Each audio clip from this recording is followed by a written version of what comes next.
Hello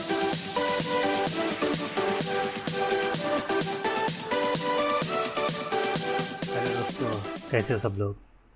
welcome back to 10 minutes investment with Fenil Dedhia. दोस्तों, आज भी हम हमारा म्यूचुअल फंड का सीरीज़ कंटिन्यू करेंगे। उससे पहले कुछ बातें भी मैं शेयर करना चाहूँगा आप सब लोगों के साथ।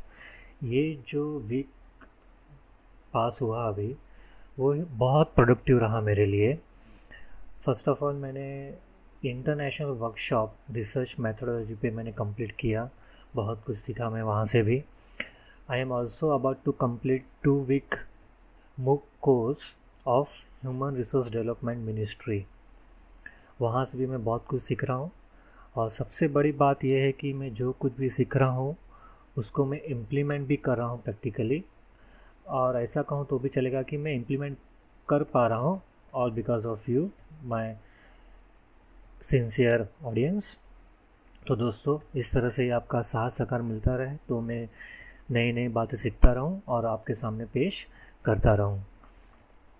इसी के साथ मैं और एक बात ऐड करना चाहूँगा कि आज के बाद मेरे सारे वीडियोस का मैं एक कॉमन क्रिएटिव राइट्स लेने जा रहा हूँ। They are like copyrights, क्योंकि मुझे पूरा कॉन्फिडेंस है कि मेरे वीडियो कंटेंट्स ओरिजिनल है। इसलिए मेरे को ये कॉन्फिडेंस भी है कि मैं उसे कॉपीराइट्स भी ले सकता हूँ। ये कॉपीराइट्स कैसा रहेगा? They are in the form of common creatives, यानी कि जिनको भी मेरा कंटेंट यूज़ करना है वो यूज़ कर सकते हैं, उसको मॉडिफाई भी कर सकते हैं। But while using my content उनको उनको मेरे काम को क्रेडिट्स देना है, जिनको टेक्निकली कहते हैं एट्रीब्यूट्स। तो जो भी कोई मेरा काम यूज़ करेगा, they have to give attributes to my work. तो मुझे पूरा कॉन्फिडेंस है कि मैं ऐसे ओरिजिनल कंटेंट्स आपके लिए लाता रहूँगा। तो आइए दोस्तों, शुरुआत करते हैं mutual fund series. Last lecture में हमने देखा था direct plan and regular plan. उसके बाद भी कुछ क्वेश्चंस आते हैं जो आज के वीडियोस में मैं कवर करूंगा। तो after selecting direct plan and regular plan, investors के पास और भी बातें उनको सिलेक्ट करनी होती है, जैसे कि for example number 1, growth option. As a investor आपको ग्रोथ ऑप्शन सिलेक्ट करना है या कोई और ऑप्शन सिलेक्ट करना है, क्या है वो हम बाद में देखेंगे। सबसे पहला ऑप्शन है ग्रोथ ऑप्शंस। तो ये डिसाइड करने के लिए आपको पता होना चाहिए व्हाट इज़ ग्रोथ ऑप्शन। सो आइए दोस्तों, समझते हैं what is growth option. Growth option में समझ लो कि आपने पहले ये प्रिंसिपल अमाउंट आपने इन्वेस्टमेंट किया, फिर आपने वो पैसा फ़ंड के अंदर ग्रो करने के लिए रख दिया। कुछ साल हो गए, फ़ंड ने अच्छा परफॉर्म किया, फ़ंड का वैल्यू इंक्रीज़ हुआ, तो आपका इन्वेस्टमेंट का वैल्यू भी इंक्रीज़ होगा। और फंड ने अच्छा परफॉर्म किया, फ़ंड का वैल्यू इंक्रीज़ हुआ, तो आपके इन्वेस्टमेंट का भी वैल्यू इंक्रीज़ हुआ। सेम वे, जितने लंबे साल तक आप फंड्स में इन्वेस्टेड रहोगे, उतना आपका इन्वेस्टमेंट का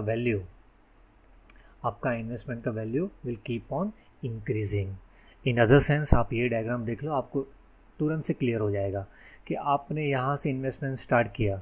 now each and every year it is keep on growing. See, ये मैंने यहाँ पे ऐसे ग्राफ बनाया है, it is keep on increasing. हाँ, ये स्ट्रेट अवे इंक्रीज नहीं होता है, don't be so naive, there are ups and downs.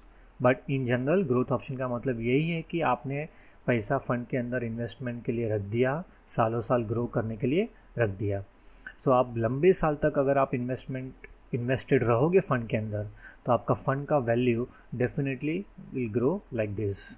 This is what we call growth option, जिसको हम टेक्निकली कहते हैं कैपिटल अप्रिशिएशन। कि आपका फंड का वैल्यू इंक्रीज होना, आपके इन्वेस्टमेंट का वैल्यू इंक्रीज होना, that means what? Capital appreciation. क्यों कैपिटल अप्रिशिएशन कहते हैं? बिकॉज यहाँ से जो इंक्रीज हुआ है, ये यहाँ से यहाँ तक का इंक्रीज जो हुआ है, या फिर यहाँ से यहाँ तक का जो इंक्रीज हुआ है, वो क्या है? Capital appreciation. In a sense it is a notional gain. ये एक्चुअल गेन नहीं है, ये नोशनल गेन है। अगर आप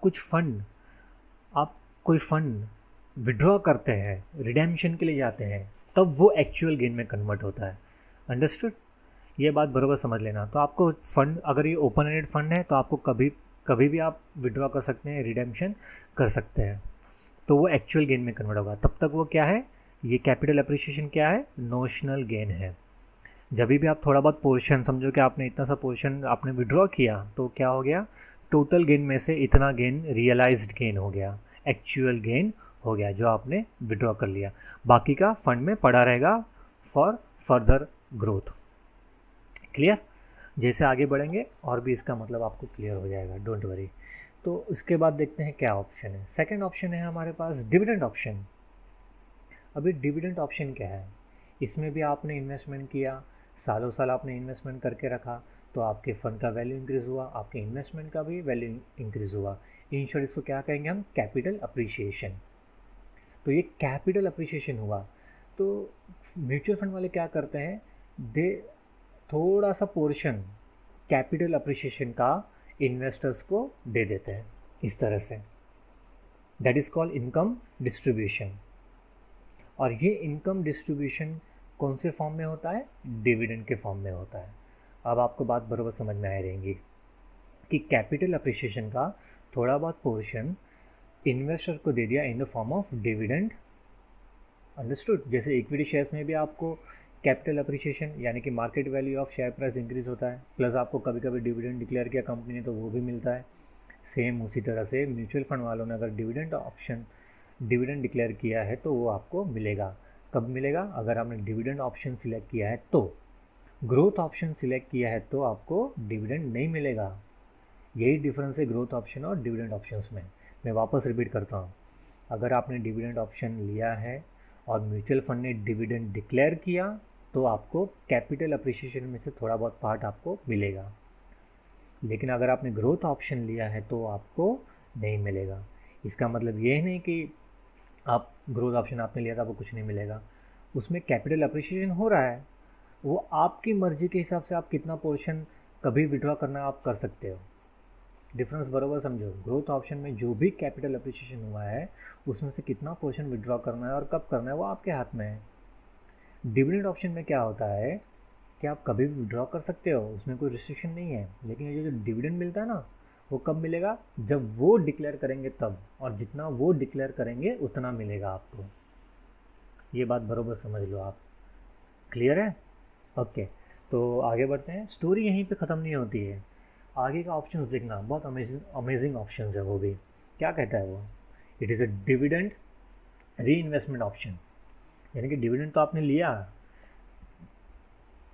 डिविडेंड तो आपने लिया, लेकिन आप चाहते हो कि वो मेरे पास नहीं आना चाहिए, वो वापस री इन्वेस्टमेंट, वापस वो इन्वेस्टमेंट हो जाना चाहिए उसका कहाँ पे। तो उसमें क्या हो सकता है? See, dividend will not come to investor, it will go to somewhere else. Somewhere else means what? It will either go to in the same scheme or in some other scheme as per the choice of investors. यानी कि investors कहेगा कि same scheme में आप investment कर दो वापस वो डिविडेंड को, तो वो स्कीम में री इन्वेस्टमेंट हो जाएगा और आपको एडिशनल यूनिट्स मिल जाएंगे। यहाँ तो आप कहोगे कि नहीं, सेम स्कीम में नहीं, कोई और स्कीम में मुझे इन्वेस्टमेंट करना है, तो वो स्कीम में जो भी डिविडेंड डिक्लेयर करोगे ना, तो आप वहाँ पे उसको री इन्वेस्टमेंट कर दो। तो ठीक है, म्यूचुअल फंड वाले बोलेंगे ठीक है, वो भी कोई प्रॉब्लम नहीं, हम आपको वो भी ऑप्शंस देते हैं, जो भी स्कीम आप कहोगे उसमें उसका इन्वेस्टमेंट हो जाएगा। है ना अमेजिंग? तो ये हुई 3 चीज़ें। ब्रॉडली होते हैं 2 ऑप्शन, अगर आप ग्रोथ लो या तो डिविडेंड लो।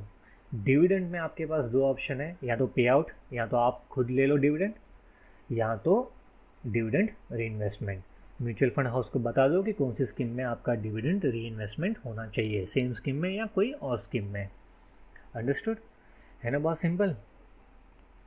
तो आई होप कि एज अ इन्वेस्टर आपका नॉलेज इसमें इंक्रीज़ हुआ है डेफिनेटली, और नेक्स्ट टाइम आप जब भी डिसीजन लेंगे तो ये वीडियो को ज़रूर याद रखेंगे और इन्फॉर्म डिसीजन लेंगे। तो दोस्तों, ये था आज के लेक्चर के लिए इतना ही। ये लेक्चर में आपको क्या अच्छा लगा, क्या अच्छा नहीं लगा, मुझे कमेंट सेक्शन में लिख के बताइए, और कौन से टॉपिक पे आप वीडियो देखना चाहेंगे वो भी मुझे कमेंट सेक्शन में लिख के बताइए। वीडियो को लाइक करना ना भूलें और हमारे चैनल को सब्सक्राइब ज़रूर करें। मिलेंगे अगले लेक्चर में अगले टॉपिक के साथ, तब तक के लिए जय हिंद, जय महाराष्ट्र।